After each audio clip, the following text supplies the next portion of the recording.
নিয়ে আসলাম কি ভাইয়া পদার্থবিজ্ঞানের অধ্যায় 5, অর্থাৎ পদার্থের অবস্থা ও চাপের উপর বেসিক ক্লাস। কি ভাইয়া? Basic class. মাত্র কয়টি স্টেপ ভাইয়া? মাত্র 5টি স্টেপের মাধ্যমে পুরো পদার্থের অবস্থা ও চাপের উপর পুরো অধ্যায় একদম কমপ্লিট হয়ে যাবে। কি ভাইয়া? Basic clear. ঠিক আছে, তাহলে শুরু করা যাক। কি ভাইয়া? পদার্থের অবস্থা। স্টেপ কত ভাইয়া? স্টেপ 1, পদার্থের অবস্থা। সাধারণত আমরা জানি পদার্থের 3টি অবস্থা। কয়টি ভাইয়া? 3টি। কি কি? তরল, কঠিন, তরল, বায়বীয়। যেমন বরফ কি অবস্থা থাকে ভাইয়া? কঠিন। তাপ দিলে কি হয়? তরল। এবং না ভাইয়া, গললে কি হয়? তরল। এবং যদি তাপ দেওয়া হয় তখন কি হয়? বাষ্প হয়, এটা বায়বীয় হয়। আমরা জানি এই 3টি অবস্থা জানি, কিন্তু আরও একটি অবস্থা রয়েছে। কি ভাইয়া? প্লাজমা। প্লাজমা হচ্ছে পদার্থের 4র্থ অবস্থা। ও সম্পর্কে আমরা পরে আলোচনা করব। এখন কথা হলো ভাইয়া যে পদার্থের যে 4র্থ অবস্থাটি প্লাজমা, এটা আমরা এর আগে পড়িনি। এটা কি আসলে সঠিক? এটা সঠিক। এটা সঠিক ব্যাখ্যা আমরা শেষের দিকে জানবো। ওকে, পদার্থের যে 3টি অবস্থা আছে তার মধ্যে তরল এবং বায়বীয়, এগুলো বিভিন্ন প্রবাহিত হতে পারে, তাই এগুলোকে বলা হয় প্রবাহী অবস্থা। ঠিক আছে। এখন চাপ। চাপ কি? আমরা সাধারণত কোনো বস্তুকে চাপ দিই বা অন্যান্য কিছুভাবে বুঝি যে চাপ, কিন্তু পদার্থবিজ্ঞানের ভাষায় এগুলো কোনো বাহ্যিক যে আমাদের দৃষ্টিতে যেগুলোকে চাপ মনে করি, ওগুলো চাপ নয়। চাপের সঠিক সংজ্ঞা এবং সূত্র মাধ্যমে আমরা কিছু সিকিউ সলভ করব। ঠিক আছে, এর আগে আমি সিকিউ সলভ এমসিকিউ ক্লাস দিয়েছি। আমরা জানবো কি ভাইয়া? চাপ, প্রেসার। কোনো একটি আয়তাকার বস্তুর উপর, কি ভাই? আয়তাকার বস্তুর উপর প্রযুক্ত বল। এখানে যেমন তেমন বল হলে চলবে না, লম্বভাবে প্রযুক্ত বল। কি ভাইয়া? লম্বভাবে প্রযুক্ত বল। এখানে 90 ডিগ্রি অ্যাঙ্গেলের মতো তৈরি হবে।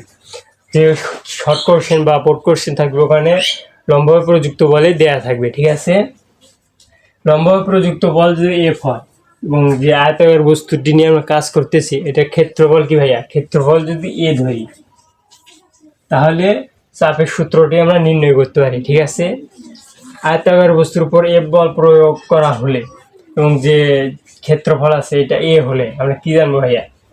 এ ক্ষেত্রফল কি জানবো ভাইয়া? আমরা জানবো চাপ। চাপ কি ভাইয়া? এ ক্ষেত্রফলের উপর, এ ক্ষেত্রফলের উপর প্রযুক্ত বল। প্রযুক্ত বল কি ভাইয়া? প্রযুক্ত বল এফ হলে, এফ প্রযুক্ত বল এফ। এখন চাপের সংজ্ঞা অনুযায়ী কি ভাইয়া? একক ক্ষেত্রফলের উপর, একক ক্ষেত্রফলের উপর প্রযুক্ত বলে হচ্ছে চাপ। তাহলে একক ক্ষেত্রফলের উপর প্রযুক্ত বল কি হবে ভাইয়া? ঐকিক নিয়ম অনুযায়ী এফ ডিভাইডেড এ। তাহলে এখান থেকে আমরা কি সূত্রটা কি পাচ্ছি ভাইয়া? পি ইকুয়াল চাপ, প্রেসার, পি ইকুয়াল প্রযুক্ত বল ডিভাইডেড কি ভাইয়া? বস্তুর ক্ষেত্রফল। আমরা এখন শিখবো ভাইয়া কি চাপ। চাপের হলো একক কি, মাত্রা কি। ঠিক আছে, চাপের একক কি ভাইয়া? চাপের একক, চাপের একক, চাপের একক কি ভাইয়া? Newton per metre square. এখান থেকে আমরা কি নির্ণয় করবো ভাইয়া? মাত্রা। ওকে, মাত্রায় 6 নম্বরে আসো। ঠিক আছে, তাহলে মাত্রা। প্রথমে আমরা বলের মাত্রা কি জানি ভাইয়া, তারপর আমরা নির্ণয় করবো বল কি। এফ ইকুয়াল কি ভাইয়া? এম এ না, ভর গুণ ত্বরণ, এম এ। তাহলে কি ভাইয়া? ভর। ভরের একক কি ভাইয়া? কেজি। ত্বরণ একক metre per second per square. তাহলে এখান থেকে আমরা কি জানবো ভাইয়া? মাত্রা। বলের মাত্রা কি? Mass, kg. তাহলে এম লেন্থ, মিটার, মিটার। তাহলে কি হবে? M L T inverse 2। কি ভাইয়া? M L T to the power -2। তাহলে এটা কি? বলের একক। এখন আমরা কি শিখবো? ক্ষেত্রফল। ক্ষেত্রফল কি ভাইয়া? বাহু স্কয়ার। যদি বাহু এটা হয় তাহলে স্কয়ার দিলে কি হয় ভাইয়া? ক্ষেত্রফল। তাহলে কি হয় ক্ষেত্রফল। এখন আমরা কি শিখবো? ক্ষেত্রফল। তাহলে কি ক্ষেত্রফলের কি দৈর্ঘ্য বাহু, তাহলে ওটা হবে এম, মানে কি লেন্থ এল, এল স্কয়ার, স্কয়ার দিলে কি হবে ভাইয়া ক্ষেত্রফল। এখন আমরা জানি কি সূত্রটা, চাপের সূত্র, এফ ইকুয়াল যদি এ হয় এবং বলের মাত্রা কি ভাইয়া M L T to the power minus two, M L T to the power minus two divided কি এল স্কয়ার লেন্থ, ঠিক আছে। তাহলে কি হবে, এখান থেকে কি আসতেছে ভাইয়া M L per to the power two, তারপর কি হবে ভাইয়া T, T to the power minus two. Okay ভাইয়া, চাপ, চাপ কি রাশি ভাইয়া? চাপ একটি স্কেলার রাশি। চাপের একক কি ভাইয়া? Newton per metre square. চাপের আরেকটি একক কি ভাইয়া? প্যাসকেল। কি ভাইয়া? প্যাসকেল। বিজ্ঞানীর নাম অনুসারে রাখা হয়েছে প্যাসকেল। তাহলে কি ভাইয়া চাপের সূত্র আছে, এটার সাথে চাপের সাথে বলের সম্পর্ক কি ভাইয়া? সমানুপাতিক। পি সমানুপাতিক কি ভাইয়া? টি। এখন আমরা জানবো চাপের একটি শর্ট কোশ্চেন, ঠিক আছে ভাইয়া। তাহলে কি দেওয়া আছে? দৈর্ঘ্য প্রস্থ দেওয়া আছে, ওজন দেওয়া আছে, কি নির্ণয় করতে হবে? চাপ নির্ণয় করতে হবে। চাপ, চাপের সূত্রটা জানি কি ভাইয়া? চাপ পি ইকুয়াল প্রযুক্ত বল, লম্বভাবে প্রযুক্ত বল, এফ ইকুয়াল কত ভাইয়া? বস্তুর ক্ষেত্রফল। তাহলে আমরা দেওয়া আছে কি কি, যেগুলো আছে ওগুলো নেব। তাহলে ডাইরেক্ট আমরা কি করবো? ক্ষেত্রফল নির্ণয় করবো। দৈর্ঘ্য আর প্রস্থ দেওয়া আছে, তাহলে কত হবে ভাইয়া? ক্ষেত্রফল হবে 15 মিটার স্কয়ার।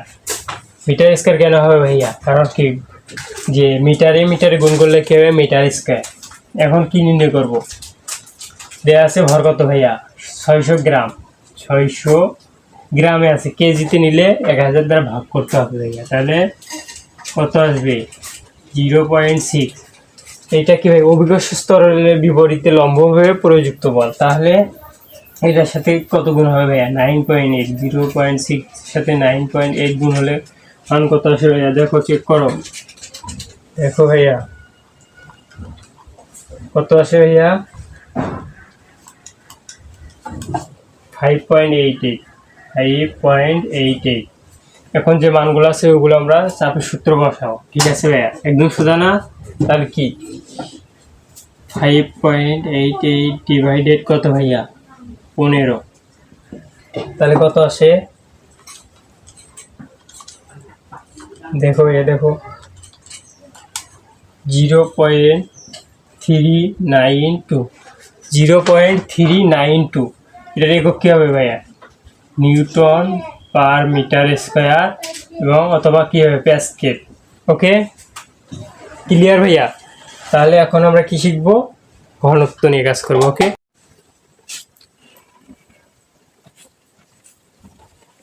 এখন আমরা কি নিয়ে কাজ করবো ভাইয়া? ঘনত্ব জিনিসটি কি?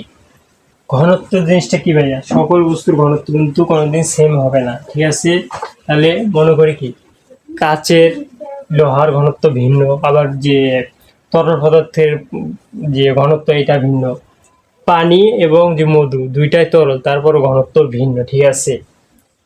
তোমরা যে তরল এবং যে মধু এটা দেখলে আর কি বুঝতে পারবে যে কতটুকু ভারী বা পাতলা। ওকে, তাহলে ঘনত্ব এটা আমাকে একটি কি নিলাম ভাইয়া? গোলক। এখানে কিছু তরল আছে, কি ভাইয়া? তরল। তোর আয়তন যদি ভি হয়, যে বস্তুগুলো আছে, বস্তু যদি আয়তন কি হয় ভাইয়া? ভি। ভর যদি এম হয়, ভর আমরা যে বাহ্যিক দৃষ্টিতে যেটা মনে করি ঘনত্ব, এটা কিন্তু সেটা না। পদার্থের ভাষায় ঘনত্ব নির্দিষ্ট স্থান বা ধ্রুবক। তাহলে আমরা কি জানবো ভাইয়া? ঘনত্ব, আয়তন। তাহলে ভি আয়তনের কি ভাইয়া? ভি আয়তনের বস্তুর ভর, ভি আয়তনের বস্তুর ভর। আয়তন কি? এই বস্তুটারে তো ভাইয়া ভি আয়তনের বস্তুর ভর এম। কিন্তু পদার্থ বিজ্ঞানের ভাষা বলা হচ্ছে কি? ঘনত্ব, একক আয়তনের বস্তুর কি ভর, ওইটাই কি ভাইয়া? ঘনত্ব। তাহলে একক আয়তনের বস্তুর ভর, এখান থেকে আমরা কি সূত্রটি নির্ণয় করব। তাহলে কি হবে ভাই? ঐকিক নিয়ম, এম ডিভাইডেড মানে ভর ডিভাইডেড কি ভাইয়া? আয়তন। তাহলে আমরা জানি কি ঘনত্ব, ঘনত্বকে কি দ্বারা প্রকাশ করা ভাইয়া? রো। দেখতে পির মতো, কিন্তু এটাকে কি বলা হয়, রো। তাহলে কি, ভর ডিভাইডেড আয়তন। এটা কি ভাইয়া, ঘনত্বের সূত্র। এটা দ্বারা আমরা শর্ট কোশ্চেন এবং এমসিকিউ গুলো সলভ করবো। ওকে, তাহলে এখান থেকে কি ঘনত্বের এখন আমরা যে মাত্রা আছে, একক আছে, এগুলো নির্ণয় করব। এখন জানতে হবে ভাইয়া যে ঘনত্ব ডেনসিটি কিসের কিসের উপর নির্ভর করে ভাইয়া। ঘনত্ব সাধারণত বস্তু যে উপাদান কি দ্বারা তৈরি, কি দ্বারা গঠন, ঠিক আছে, এটার উপর কিসের কিসের উপর নির্ভর করে ভাইয়া। উপাদান কিসের দ্বারা তৈরি, উপাদান এবং কি তাপমাত্রা, কি ভাইয়া, তাপমাত্রা বা টেম্পারেচার, তাপমাত্রা, তাপমাত্রা।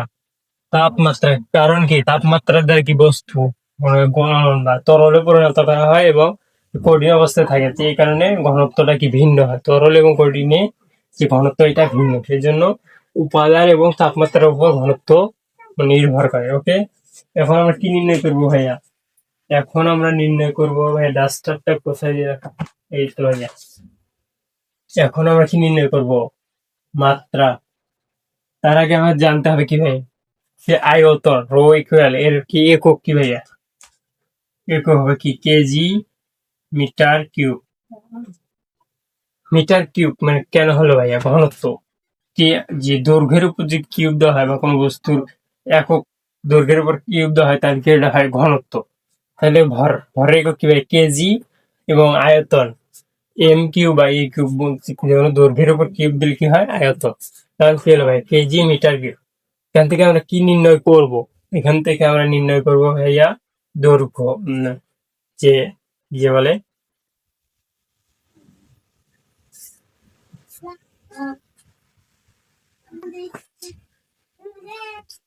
মাত্রা নির্ণয় করবো, কি ভাইয়া, মাত্রা।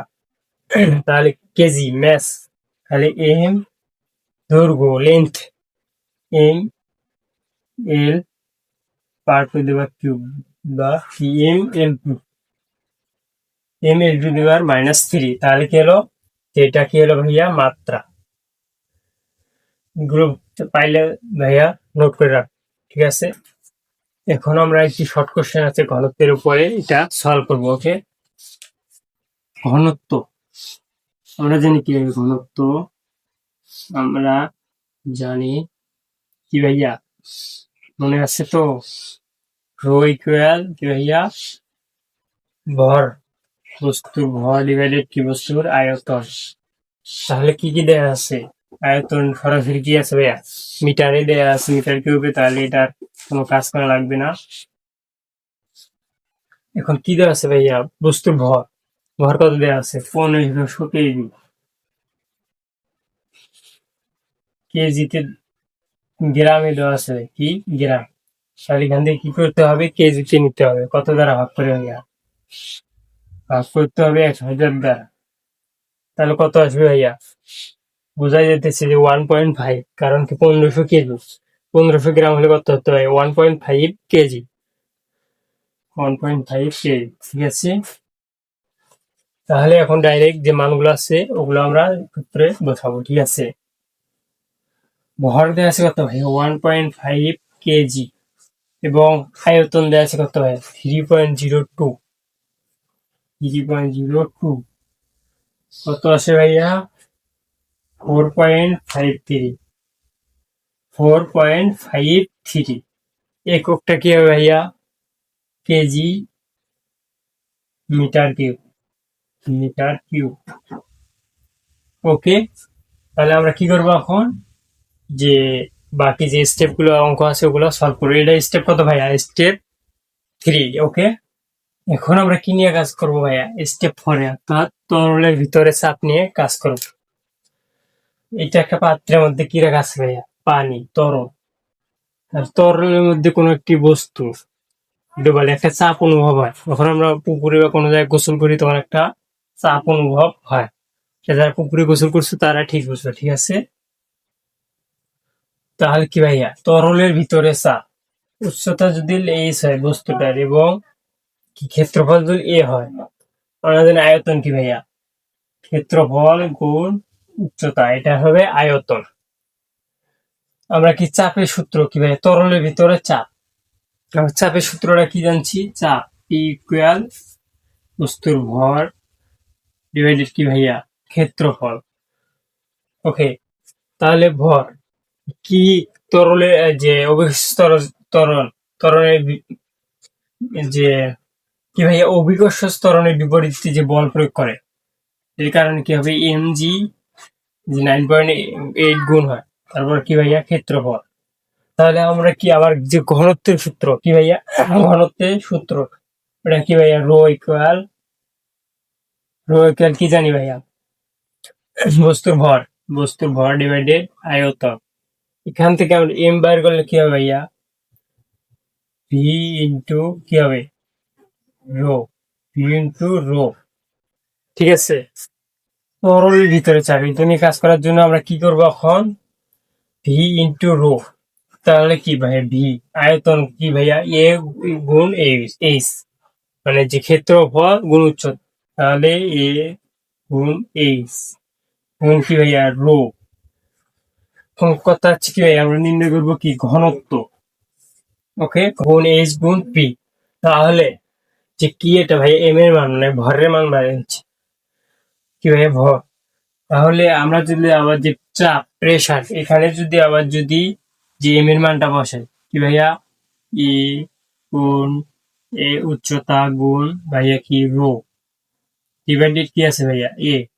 তাহলে এ এ কাটা যাবে ভাইয়া, কি হবে তখন এ কাটা গেলে কি থাকবে ভাইয়া, এ যখন কাটা যাবে তখন থাকবে কি ভাইয়া এইচ গুণ রো, তাতে কি হবে জি আছে ভাইয়া কি জি গুণ জি। এটা কি ভাইয়া তাহলে পরিবর্তিত চাপ। তাহলে তরলে অভ্যন্তরে যে চাপ হবে এটার মান কি হবে ভাইয়া, এটা সূত্র। আর তরলে অভ্যন্তরে যখন যে শর্ট কোশ্চেন বলো যে বোর্ড কোশ্চেন থাকুক, ওটা সলভ করার জন্য আমরা এই সূত্র ব্যবহার করব, অথবা আমরা এইভাবে লিখতে পারি কি ভাইয়া, এটাও যে গুণ অবস্থায় আছে। ঠিক আছে, তাহলে কি শিখলাম, তরলের অভ্যন্তরে চাপ, স্টেপ কত 4। এখন আমরা কি নিয়ে কাজ করবো ভাইয়া, এখন যে প্যাসকেলের নীতি আছে এটা নিয়ে কাজ করব। তাহলে একটি চিত্র দেখতে পাচ্ছ তোমরা, তাহলে এটা এই দুটো আছে কি সিলিন্ডার, সিলিন্ডারে যখন ভাইয়া যে আয়তন আছে, এখানে কি ভাইয়া নল দ্বারা যুক্ত করা হয়েছে, কি ভাইয়া নল দ্বারা।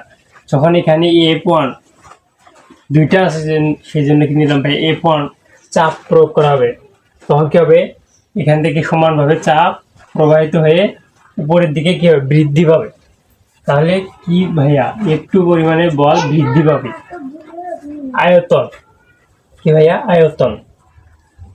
তাহলে কি প্যাসকেলের নীতি অনুযায়ী ভাইয়া যখন এখানে F1 বল প্রয়োগ করা হবে তখন একটু পরিমাণ কি হবে বল এখানে বৃদ্ধি হবে, আবার যখন এখানে বল যে প্রয়োগ করা হবে তখন এখানে বৃদ্ধি হবে। ঠিক আছে, তাহলে প্যাসকেলের নীতি অনুযায়ী চাপ, চাপ কি ভাইয়া আমরা জানি যে প্রথম সিলিন্ডার মানে এটার ক্ষেত্রফল, যে প্রথম সিলিন্ডারের যে ক্ষেত্রফল ভাইয়া এইটা ক্ষেত্রফল, তখন যে পানি বা তরল যে পদার্থ হোক না কেন তার ক্ষেত্রফল এবং পাত্রের যে সিলিন্ডার আকৃতির ক্ষেত্রফল দুইটাই কিন্তু সমান হবে, কি ভাইয়া সমান হবে, এটারও সমান হবে এটারও সমান হবে। তাহলে ক্ষেত্রফল যদি A1 হয় এবং এটার যদি A2 হয় কি ভাইয়া A2, তাহলে প্রথম ক্ষেত্রে কি ভাইয়া চাপ, চাপ কি অনুভব হবে ভাইয়া P1 দিলাম, তাহলে কি ভর, বস্তুর ভর M1 ভাইয়া কি হবে ক্ষেত্রফল আছে, তাহলে F1 ডিভাইডেড কি হবে ভাইয়া A1 প্রথম ক্ষেত্রে, মানে প্রথম যে চিত্র আছে এটার ক্ষেত্রে। এবং দ্বিতীয়টা কি হবে ভাইয়া P2 ইকুয়াল কি হবে ভাইয়া A2 ডিভাইডেড A2। এটার মধ্যে একটা সম্পর্ক কাজ করবে ভাই। ঠিক আছে, তাহলে P1 এবং P2 যদি সমান হয় ভাই, P1 এবং P2 যদি সমান হয় তাহলে কি হবে ভাইয়া, তাহলে হবে F1 ডিভাইডেড কি ভাইয়া A1 equal F2 divided A2। তাহলে আমরা যদি F1 গুলো F যদি একদিকে নিই তাহলে কি হবে ভাইয়া F1 divided F2 equal A1 divided A2।